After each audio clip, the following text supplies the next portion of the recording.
হাওড়া ইউনিয়নের নতুন সভাপতি হিসেবে দায়িত্ব গ্রহণ করলেন রবি টরি, যিনি এর আগে মোহনবাগান অ্যাথলেটিক ক্লাবের ক্রিকেট সচিবের দায়িত্ব পালন করেছিলেন। সেই উপলক্ষে রবিবার হাওড়া ইউনিয়ন ক্লাব তাঁবুতে বিশেষ সংবর্ধনা সভার আয়োজন করা হয়। এই অনুষ্ঠানে উপস্থিত ছিলেন আইএফএ সচিব অনির্বাণ দত্ত সহ এক্সট্রা টাইমের ডিরেক্টর অনিলাভ চট্টোপাধ্যায়। যে কখনো হয় না স্লিপ, সেটাই আসল চ্যাম্পিয়নের গ্রিপ। এসআরএমবি টিএনটি বারের উইন গ্রিপ টেকনোলজি সিমেন্টের সঙ্গে বানায় মজবুত গ্রিপ। সেলফি চাই না অটোগ্রাফ? তাদের সংবর্ধিত করে হাওড়া ইউনিয়ন। এছাড়া ক্লাবের কৃতি প্রাক্তন ও বর্তমান ক্রিকেটারদেরও সংবর্ধনা দেওয়া হয়।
জড়িয়ে গেছি কয়েক বছর, এই লাস্ট কয়েক বছর তো খুব জড়িয়ে গেছি।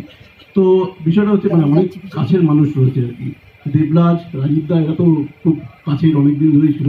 অনির্বাণদার সঙ্গে আলাপ হচ্ছে এই 100 বর্ষের প্রোগ্রাম করতে এসে, এবং যা হয় আর কি যেভাবে মানুষগুলো থেকে যায় সঙ্গে সেরকমভাবেই থেকে গেছে।